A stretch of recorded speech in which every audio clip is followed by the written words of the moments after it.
Is Star Wars in trouble? On today's episode, I'll take a look at the history of Star Wars, the issues it has had, the issues it has, and why I think they have a big problem looming.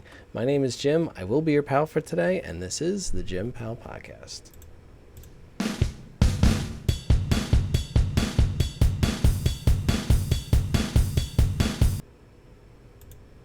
All right, so as always, we remind our listeners we're on TikTok, YouTube, and Twitter. Our podcast is available everywhere podcasts are available, and the video version of this podcast is available on YouTube. You could also find me 3 days a week, Sunday, Monday, and Friday at 8:30 Eastern. All right, so first I want to do a little review of all the movies that have happened to this point and my thoughts on them. We'll start way at the beginning, so we may be here for a minute. Back to the beginning, 1977, 36 years ago. The wild man, George Lucas, creates the biggest geek franchise ever. That's not up for debate, by the way. For its time, it had amazing special effects. The story was fairly good. It spoke of a galaxy that had been long under the foot of this unbeatable galactic empire. It hinted at other things that had happened in the galaxy, which is great world building. The mention of the Clone Wars and, basically not elaborating on that for 30 years. That was pretty good. It really sucks you in. It's an impressive film. 1980, Lucas delivers another masterpiece, many consider to be the best of them all, Empire Strikes Back. The epic line at the end, "I am your father." It's one of cinema's top 10 best quotes. You never would have gotten away with it now. I don't think. It would have been leaked 3 months before release, but they pulled it off. I don't even think they've told Mark Hamill, if I remember correctly. They told him something else, that Obi-Wan had killed his father or something like that, and that was the ruse at the time. However, this is when I think Star Wars starts to have its issues. Lucas looks around. He realizes the success of the first two movies, and he knows he can't stop now, and he needs to make things bigger and better. How do you do that? A bigger super weapon? The same one? Both? I do like that it at least looks somewhat different from the first one. Also, there's enough added to the film that you don't mind the reuse of the Death Star. Leia being Luke's sister felt to me like a way to solve that love triangle without having Luke and Han full on trying to kill each other. But that's okay. It worked. The Emperor, Ian McDiarmid, is fantastic. Just goes all in. He plays the Sith Lord role really well. It's why they keep bringing him back. Luke now knowing who his father is, it creates an interesting dynamic. Vader is no longer seen as this ultimate villain, and rather a man who is just seduced by the dark side and doesn't see a way out for himself. Ultimately, Vader returns to the light, kills the Emperor, and sacrifices himself in the process to save his son. It's a great story. End scene. Or so we think. We'll get to that in a minute. All right, I'm just going to go in release order on all this, just to keep it all straight in my head. If you try and put it in order of, chronological order in terms of the story, you'll go insane. Absolutely insane. All right, prequel trilogy.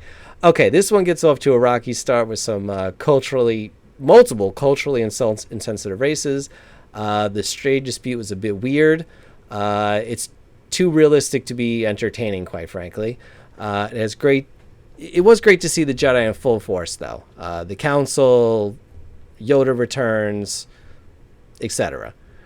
Really, to take all three movies, it was about the call coming from inside the house, to use a Scream reference. Sometimes the villain isn't out there somewhere.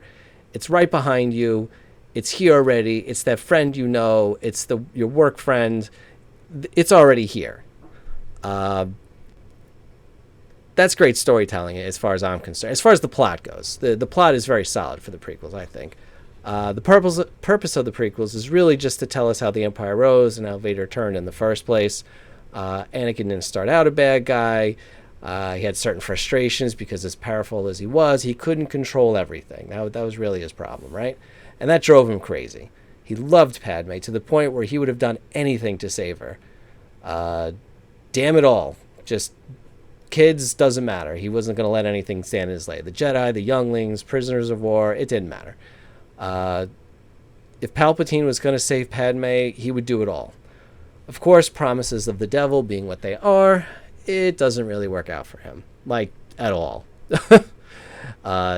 he loses his wife and his baby, or what he thinks is just one child, all in one shot. And he's stuck in this robotic suit serving a guy who never held up his end of the bargain. In some ways, the plot and the story is stronger than the original trilogy. That's right, I said it. Don't at me. Actually, do at me, please. I need the engagement. It's not always visible because some of the dialogue, particular in episode 2, is, let's just call it what it is. It's awful. I wish I could just wish these feelings away. Like, who wrote that on paper, read it out loud, never revised it, and let it go to print? And oh, by the way, how come nobody ever brought that up, before the thing went to film to this person? I don't understand that. It's mind-bending. Anyway, Anakin's fall feels tragic. You knew it was going to happen. You just hope he somehow makes a different decision. I just wished, the only real problem I had is I just wish Tarkin was featured a bit more in the prequels. But other than that, and the things I've mentioned already, it's really, I think they're solid, plot-wise. Excuse me. All right, so Clone Wars. Obviously, after Episode 3 debuts with the huge box office, you ask the question, where do you go? You resolved everything in Episode 6, and you've told the story basically the entire life of Anakin, from little kid to his death. Is absolute death. And if there was ever any question, they burned the body at the end of the movie. So it's not like you could say like, oh no, they saved him later. No, they burned the body. He's gone. So where do you go from here? Well, there's a whole 3 years between episode 2 and 3 that really lends itself to animation. Every episode could be a battle on a different planet featuring different clones and different Jedi. It doesn't always have to be about Anakin and Obi-Wan running around. It started out as basically a kid's show, and it really found its footing in later seasons. It really just continued to go uphill the entire time. The last season was great, going right along with episode 3, which was kind of chilling in a lot of ways. And whenever you do these spin-off shows and movies, etc., really, if they can make what's already there and like prop it up and make it stronger, I really think that really speaks to how good it is, and that's good stuff. I love that. And it was good to show you other things that were going on in the galaxy while Order 66 was being carried out, and it doesn't feel as localized. It feels like, okay, this happened everywhere. Obviously you have the issues on Mandalore, and then Ahsoka on the ship with Rex, and the whole thing was just phenomenal. All right, Rebels, another great project showcasing some of the beginnings of the Rebel Alliance. There's a lot of those coming up, you'll see. Kudos to James Earl Jones for coming back for so many episodes. I thought that was a nice treat. It's funny, there are a few Star Wars games that feature Vader, some of the older ones, but it's not James Earl Jones in there, and it just feels like cheap imitations. There's only one. And I understand going forward they're going to use an AI program to simulate his voice, and I think that's probably the only way you can go, because to have a live person try and imitate it, like there's just only one James Earl Jones. That's just everyone else is we said it, a cheap imitation. It was refreshing to hear his voice in something not live action. The show gives us a look to some misfits from different parts of the galaxy that have all been oppressed by the Empire in their own way. I appreciated some of the Clone Wars references and the character appearances. It is interesting. We get introduced to time travel using the Force in this one, but it's the only time they ever use it. I just wonder if they'll ever revisit this in future projects or even anything in live action. Also, seeing Ahsoka grown up was kind of cool. It makes you understand and feel the difference in time that has gone on throughout the galaxy, because it's tough without a frame of reference. And when you see somebody grow from a child into full-on adult, you say, oh, okay, this took some time to all come to fruition. So it's a solid outing, and that's not something you see in a lot of cartoons and animated where you see the aging process. We're looking at you, Simpsons. All right. All right, next up, we're going to do Rogue One. Rogue One is the best movie out of the 5 Disney has done so far. It's not close, and it's not up for debate, frankly. Jen Erso is fantastic. Finding out her father isn't the devil she thought, and actually the main reason the rebels still have some measure of hope. that she finds in herself by the end of the movie. So, some great character development there. Seeing the Death Star being close to finish is great. They do a nice job at giving you an idea of scale, because in the original movies, obviously you're talking about the 70s, and it's just the miniature up there, somewhere, and it's tough to get an idea of how big it is, but they do a great job about giving you an idea. You see the Star Destroyers in front of me, they're just itty bitties. So that was really nice. I love the backbone of the movie is to introduce us to a team of heroes, only to see each of them die one at a time at the end. And as soon as K2SO, as soon as he dies, I knew right there. I was like, oh, it's going to be that kind of movie. Because as soon as he got, well, not killed, but destroyed, I guess is probably more accurate. I was like, oh, that's it. None of them are making it out. This is, it's about completing the mission, and then that's it.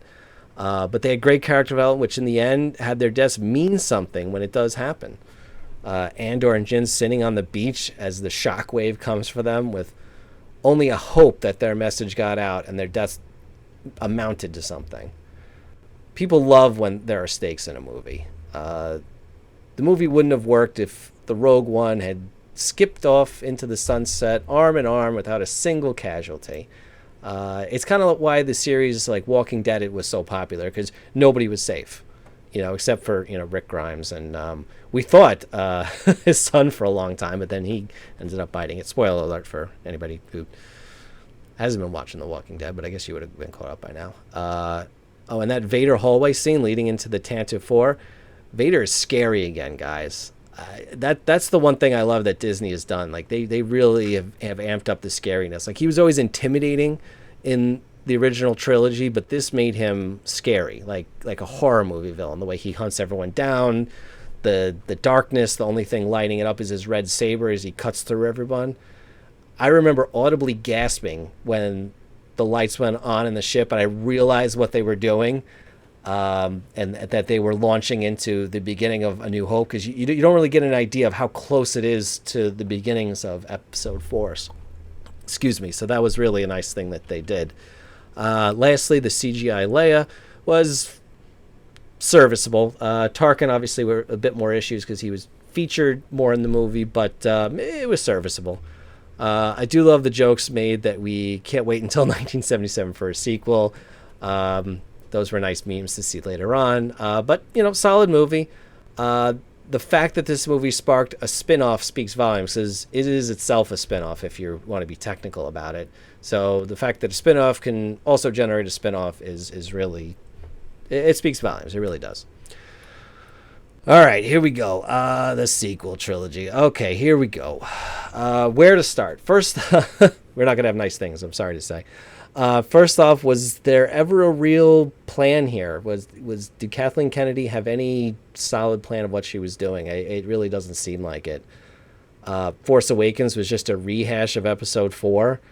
Last Jedi killed Luke for reasons, and Rise of Skywalker has several head-scratching moments. All right, let's start with the good, because there is some good here. I don't want to make it seem like it's going to be all bad. The cast is actually solid. Daisy Ridley is incredible, who did everything asked of her. John Boyega is a stormtrooper with a crisis of conscience. Sure, give me more of that. I wish they would have explored that a lot more, as opposed to turning him into a joke in the second and third movies, Episode 8 and 9. Oscar Isaac seems born to play an expert fighter pilot. I mean, you bought it right from the first time you see him on screen. And Adam Driver is a Vader fanboy because he is Vader's grandson. It's all good stuff here. I mean, it's sort of like, I sort of feel like Kylo Ren is like an embodiment of all the Vader fanboys that have come and gone over the last 50 years. That's kind of what I felt. It was sort of like a very metaphor there. So that was nice to see. And then you get the original trilogy and Mark Hamill, Harrison Ford, and Carrie Fisher. I mean, the pieces were all in place, which is what makes this all the more tragic. They fumbled the killing of Han in Force Awakens, ensuring there would be no reunion of the original Trinity. I don't know how J.J. Abrams does that and not think ahead. I really don't. And then Luke is sidelined for the entire film. I mean, no speaking lines. I mean, J.J. Abrams, are you even a Star Wars fan? Did you even like Luke Skywalker? I have to ask. I really do. I mean, even if you had at the end when the lightsaber's flying through the air and Rey's got her hand stretched out, if you had Luke's mechanical hand reach out from off screen and grab it, I think you would have redeemed the entire movie and everything else gets forgiven. Because then Luke comes out, he kicks Kylo Ren's butt, and then doesn't kill him obviously because it's still his nephew and he's still a Jedi, and then they ride off into the sunset, and you can finish the movie that way. I think people would have lost it, but I think the fact that you wait from 1983 to 2015, and then he's on screen for 10 seconds with no speaking lines. That's a sin. That's the biggest sin of the movie. And then they just give us basically another Death Star, but bigger. You even do a side-by-side comparison in the middle of the movie because you're well aware of the similarities, and you're trying to prove to us that it's not the same. Come on. No. The movie should have stayed as it started out, which was a search for Luke. Maybe have a race between the Resistance and the First Order to try and find him. The First Order is obviously going to try and kill him, and the Resistance is obviously going to try and protect him. So you could just have that the whole movie, them just flying around from planet to planet. Oh no, he's here. Oh no, he's here. Kind of like a treasure hunt, except you're trying to find a guy instead. Also, maybe don't have the First Order be quite so imposing. It just makes it the Empire retread all over again. I mean, the whole point of Episode 4, 5, and 6 was to defeat the Empire. And then you pick up again with Episode 7, and it seems like, none of that mattered because the First Order came back anyway. Like the Empire became the First Order, and who cares? Geez, man, where? Here's where the wheels really go off the rails, though. They really tried to emulate Empire Strikes Back, but they had too many misses in Last Jedi. The reveal that Rey didn't have any significant parents, even though it's a focus for the first new movie. The fact and she's obsessed, obviously, because her parents dumped her on this planet. The fact that Rey and Kylo team up only to have them basically end up back where they started on opposite sides. Snoke is killed without much being made known about him, like, at all. And I know they kind of hinted things in the next movie, but you don't make it obvious what's going on, and we're left to guess, and you should never leave your audience guessing at what's going on. I mean, this isn't like an overly artsy movie, let's be honest. Star Wars isn't known for that. So you kind of have to spell things out. And then they kill Luke, despite the fact that he never sets foot on the same planet with an adversary throughout the whole movie. Everything they did with Luke was rushed and just totally hits you in the childhood. He powers up to be the most powerful Jedi ever at the end of Episode 6, only to be a shell of himself when we see him again without joining him on his journey where he loses his faith. Like, those flashback scenes don't count. I'm sorry. I hated too much with this movie to see any redeeming qualities in Last Jedi. Sorry. I've had arguments with people before, and I can't do it. I'm really sorry. I just can't. Rise of Skywalker sees the end of the Skywalker lineage. Bold move. Again, J.J. Abrams comes back just to kill more Skywalkers. Rey being revealed as a Palpatine, and Finn maybe being a Jedi. But again, they kind of hint at it, kind of the way they did with Leia at the end of Episode 9. But speaking of Leia, they do retcon Leia as somebody who's gone through Jedi training, and believe me, I do think Leia should have been a Jedi, but she should have been represented as such at the beginning of Episode 7 and have been consistent about it. When you see her in Episode 7, she's just kind of there, like, oh yeah, I'm a general, I'm just no Force abilities. She gets a little feeling at the end, but when Han dies, but there's really nothing that indicates she's had any real training. Even in Episode 8, she does that one Mary Poppins scene, and again, not much there. It's. And I understand they tried to explain it. I didn't like the way they did it. They did Leia and Carrie Fisher dirty, in my opinion. Also, some bad lines. Somehow Palpatine returned. I mean, how does that make it into a script? I don't understand. Confusing. It's puzzling. Poe lighting a flashlight as if it was a lightsaber. It wasn't funny. I mean, it was basically like they winked at the camera. It felt like an SNL sketch to me, really. I mean, if they did that in SNL, it probably wouldn't have been all that funny, to be honest. But that's kind of what they were doing. The fleet that Palpatine had built without anyone catching wind of it was just fishy. I mean, even with the Death Star, when that was built, the certain aspects of the rebellion became aware, like, okay, they're up to something. We just don't know exactly what it is. And they kind of did, before the thing was actually completed, they did find out that, oh, there's something out there. We got to figure out how to beat this thing. The huge fleet showing up at the drop of a hat when no one came to help them at the end of The Last Jedi seemed wildly consistent. It's just wildly inconsistent. I mean, the fleet was huge, massive. They really went for their Avengers Assemble moment, but it lacked any of the setup moments, so the moment just falls flat for me. Also, the lines, I am all the Sith, I am all the Jedi. What is this, Saturday morning cartoons? I think we can hold Star Wars to a higher standard than this. This trilogy did more damage to Star Wars than anything else. It stopped the slate of movies dead, and it caused Disney to scramble to reset a lot of projects. Movies were canceled. Some were turned into series. And at this point, 3 years later, we still don't know when the next movie will be. I mean, that speaks for itself. I mean, the proof is in the pudding, as they say, and there it is. It killed everything they were doing up to that point. I hate to be so dour on the sequel trilogy, but they had a ton of issues, which, again, really a shame because they had the actors in place and they had some story threads that would work. Again, Finn is a stormtrooper with a crisis of conscience. You've never seen that before. You've seen clones struggle with their conscience at the end of Clone Wars, throughout the Clone Wars, at the end of the Clone Wars. Obviously, the Bad Batch is that's a big focus now. But not a stormtrooper, not somebody who was an Imperial stormtrooper. So that's the difference for me. All right, Solo. Oh God, poor Han Solo. This character gets killed by his son in Episode 7. Episode 8 gets booed, and then you have the Solo standalone movie come out. I mean, this had everything going against it.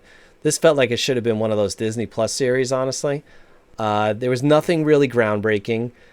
We meet Han, he meets Chewie, he meets Lando, he gets the Falcon, and he generally does Han Solo things throughout the whole movie. It's not a bad movie, it just doesn't add anything to the Han Solo lore that we weren't already aware of. The Kessel Run, that kind of thing. We kind of already knew. I mean, maybe the robot, what was it, L7, that they ended up integrating her memory core into the Millennium Falcon. Like, okay, that makes some sense, but not something I was particularly wondering about, having watched the original trilogy. We see yet another series that well, not a series. Well, this one wasn't a series, it's a movie that touches on the beginnings of the Rebel Alliance there at the end. Which again, I get it. That's how Rebel Alliances form. You see these pockets all over the place, and then the whole thing about Episode 4 is, okay, now they're reuniting. They're uniting to take on the Empire now.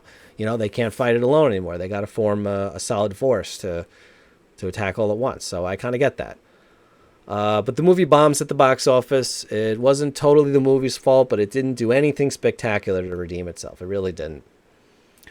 All right, so we'll get into some of the Disney Plus series now. Mandalorian, nothing but nice things here. Superb stuff all around. Watching his journey in the first season, particularly metaphorically making his bones in the Mandalorian circles and getting his armor at the same time, it was great to see. It was great to see that on his journey and have something not so dependent on the main storyline. The fact that he's out there doing his whole thing, it just happens to be a story set in Star Wars.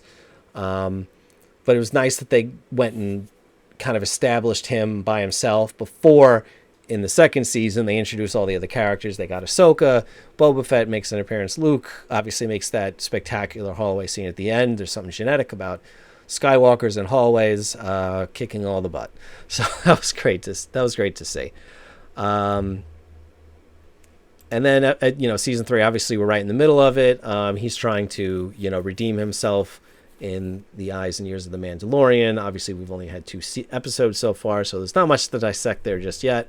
Although it is kind of cool to see, things we've seen only in animation now show up in live action. So that's kind of good. All the characters seem believable, and it's nice that, like, for example, Katie Sackhoff, returns, and she basically plays the character that she voiced on the Clone Wars and then later the Rebels. So that's kind of nice. Boba Fett. This was one of the movies that now is a series. This was something that was long wanted. I file this under careful what you wish for. They make the show, and as such, they want to give you someone to root for. As a result, this crime lord hates killing, stealing, and dealing drugs. There's not much crime left to lord over, if you ask me. I like certain aspects of the show, like his recovery at the Tusken Raider camp. It really explained that, like, okay, he didn't just, kick his way out of that Sarlacc pit and he was fine. It was like, no, there was some recovery there, and obviously his armor gets taken from him, etc. It was confusing that they kept time hopping. I would have preferred a more linear storyline, because it's not like you were on a different planet, really. So it's just to keep hopping back and forth from one to the other was kind of, it was a little weird, let's be honest. But several great characters are introduced. The brother-sister hearts were just funny enough. I'm going to butcher the Wookiee, the Chrysanthemum. He was cool. It was nice to see a little evil Chewie there. Always good to see another Wookiee, though. I don't think you see enough of them. Cad Bane was a fantastic addition, and it was kind of mind-blowing that they made him so accurate to his listen to me. That's next month. To his animated counterpart. And he's just as deadly in live action as he is in animated, which is nice. He's one of those slippery characters that just, you see him, he's there, and he's gone. It was sad to see him taken out in 2 episodes, but he's had a good run in other projects, so ultimately that's not a problem. Again, they tried to make him an anti-hero, and ultimately, you just kind of neutered him a little bit too much, unfortunately. Excuse me. All right, Visions. I only got 2 episodes in before I got completely bored with this one. It's not the series' fault. I'm not going to blame it. I've never been a big fan of anime, and frankly, it didn't seem like any of it was really tying into the universe at large. There's nothing wrong with anime. There's nothing wrong with little spin-off stories that have nothing to do with anything. It's just not for me. Anime's never been for me. Also, none of what I'm seeing... I said that it ties in, right? So to me, it didn't matter. I lost interest. It was an experiment. I commend them for trying. I don't know the views, because with the streaming stuff, you don't know how popular things are. So you could skip this one, ultimately, if you're not seriously into anime. I mean, again, the first episode, okay, it's nice, the guy with the red lightsaber, the whole thing, but it's just, by the second episode, I was just like, oh, okay, none of it matters. Okay, great. So we'll leave that one alone. Again, I can't complain about something that I don't like in the first place, to be frank. All right. Obi-Wan. Again, here's a series that was supposed to be a movie, and then it got downgraded after Solo kind of bombed out. But holy crap, was this so much better than I thought it could be. We see Obi-Wan as a broken man, having lost everything. The Jedi Order's dead. The Empire is in full effect, and his best friend is dead. At least that's what he thinks. And that's not something I ever actually thought about. I'm like, oh, he actually thought he killed Anakin at the end of that movie. And Vader is such a mythical figure that, he doesn't connect the two. And maybe he doesn't even know about Vader. And it was just, it was kind of like an interesting moment. And it was like, oh yeah, that's not something I ever thought of. It was great to see Obi-Wan's reaction, his journey through discovering what Anakin became while rescuing the young Leia. Like, even when he was having like those little visions, obviously he doesn't know what Vader looks like, so he's just imagining his old friend in his old tunic, just looking like how he left him. And it's like, nope, that's not who's around. They did tie up some plot holes created throughout the years, and it was some pretty good, solid storytelling. And I like the fact that, again, any series that can bolster what's come before is always, it's always a plus. It's always something good.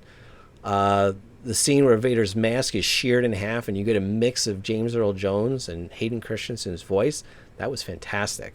It really helps you see Hayden within the suit in the other episodes. I always had an issue doing that, even though like you do see him putting on the suit in episode 3. Like it still was tough to square the two for me in my mind, but this really went a long way to help me visualize him within the suit, even while he's wearing the mask.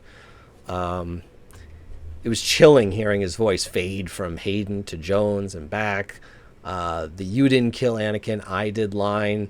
It helps sew up some of the plot holes in the original, like I was saying. The scene itself was a great addition. I love that some of the former younglings become inquisitors. That was really that was a nice touch. Because you have all these Force-trained younglings out there. What do you do with them? It's like, oh well, we have inquisitors that have been around. Okay, that makes sense. Perfect. 9 out of 10 for this one. I know I'm not rating the other projects, but this one was right up there. I always have trouble giving it 10 out of 10, but this one was as close as you could get. Tales of the Jedi, I don't have much to say. It was some good stuff. It was cool to see some backstory for Dooku for sure, because he just kind of, again, Star Wars keeps doing this. They keep just introducing villains and not really giving them much of a backstory. But it was nice to see some of his motivations, and you go, oh, okay, now you understand why he fell the way he did. Character development is always welcome. More Ahsoka is pretty cool. It's a solid series. Very, very solid. No issues here. All right. Andor. This was a show I had very little use for going in. I thought I was going to be bored to tears. It was a spinoff of a spinoff, and I just wasn't sure about that. I was like, Andor, really?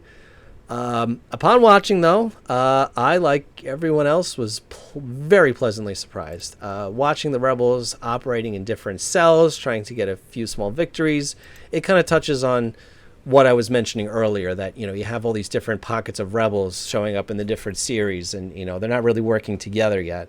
So it was kind of interesting to see, Forrest Whitaker come back. He's always a win, obviously, in everything that you've seen him in. So it's interesting that, you see them trying to conspire and bring it together, and they're like, no, you're not our enemy, but we're not working together just yet. We don't want to put a target on our back.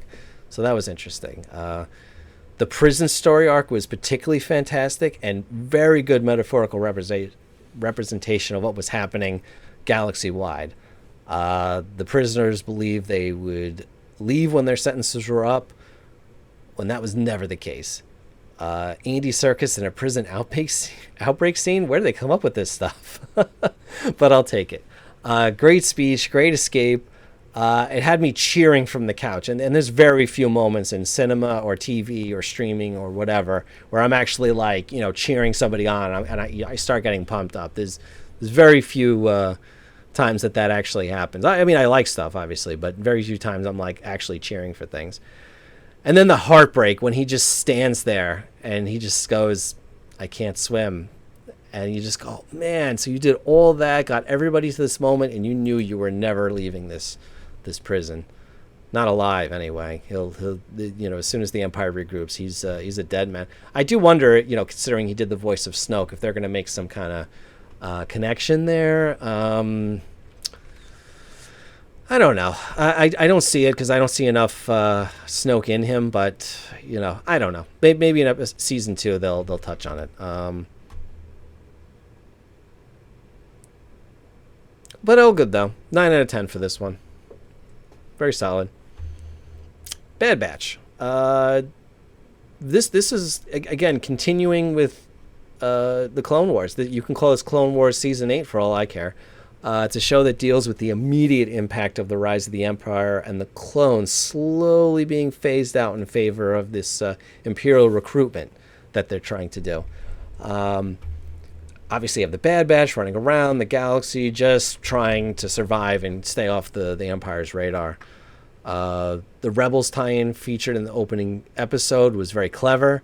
Omega was annoying at first. As most, children dropped in the middle of a bunch of adults generally is to me, because they have this, like, plucky optimism and, oh, we have to do the right thing, and they just don't understand how the galaxy works.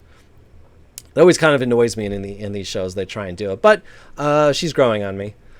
She's got a soldier's intuition to defend those who can't help themselves, while railing against the rest of the group that understand now more than ever that the galaxy's problems have grown far beyond their control. I do like that they aged up Omega from season 1 to 2, similar to the way they did for Ahsoka on the Clone Wars, to show the passage of time without explicitly stating it, without going 3 years later or 2 years later or whatever it is. It kind of gives you a sense like, oh, okay, so she's been around a while. She's been training with them a little bit more. It makes sense why she could do more now, and she's more active in their mission. So that's solid stuff all around. Dealing with the aging clones that are being slowly but firmly being pushed out to pasture was an all too real life issue to address. Oh my God, this was good. Because obviously, we deal with a lot of that in the real world. Like soldiers, they go to war, they come back, their bodies are broken. Sometimes they're mentally affected by things that they've seen over there, and there's always an issue with how do we take care of them properly. They went to war for us, how do we take care of them? So I like that this show, and and they did that once in Obi-Wan with the homeless vet. He's trying to beg for change with his Clone Wars, with his clone helmet, and I was just like, oh man. It was very, very real stuff. All right, but with this one, obviously we're right in the middle of season 2. So more on this at a later date. We can definitely add on to this later on if you guys want to talk about it some more. So all right, so that's basically everything I wanted to recap. Past problems. So almost right from the start, you see the Death Star size problem. In episode 4, the Death Star is so massive, it's so imposing. How do you create a bigger threat than that? A second bigger Death Star? A planet-sized Death Star after that? Where do you go after that? A galaxy-wide superweapon? It would get to be silliness after a while. We're looking at you, Star Trek Discovery. No, obviously you can't do that. They suffer from their own success, unfortunately, in the words of Bane. Victory defeated you. It's tough to come up with something original again to build off your previous success like that. They've been running from it ever since. That's just my opinions on it. I know it had mostly nice things to say about the prequels, but let's address the obvious. People hated the prequels when they came out. Each one hated. Very unpopular. Lots of complaints online. People I knew that claimed to be hardcore Star Wars fans. No, this is awful. And now today they changed their mind. I mean, I knew it had issues, but to me, they always had a lot of rewatchability. I watched episode 2 and 3 so many times. Episode 1, not as much. I do see, again, I do see some of the issues. I'm not going to say that there aren't issues with the 3 movies, but to me, they were very solid and very rewatchable.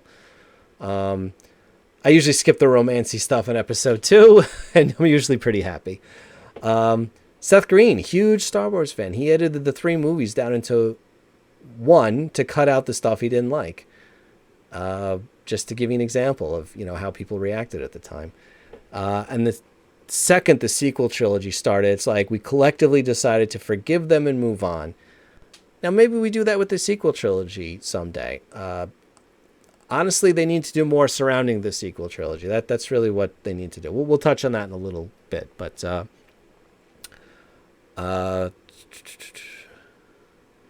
let's see, the retconning reactions. Okay, so, doing certain retconning things are really nice. In Rogue One, when they talk about the Death Star and the weakness that it has, and it's like, oh, okay, isn't that a plot hole when you're watching the original movie? But no, there's this guy, he's a scientist, he actually doesn't like the Empire, but they're forcing him to do it. So he goes, okay, but I'll make a weakness and I'll send the plans to the rebels and they'll blow it up for good. So that kind of stuff is good. The Obi-Wan quote that we talked about, anytime, like I said, you can use a new project to kind of bolster what has come before is always a good move. But all right, let's move on to the issues. That's the whole point of the episode, right? All right, current issues. The issue I'm seeing right now is that there are just too many series addressing the same time frame. Look at all the non-mainline projects: Rogue One, Solo, Rebels, Clone Wars, Season 7, Andor, Bad Batch, and Obi-Wan basically take place between Episode 3 and Episode 4.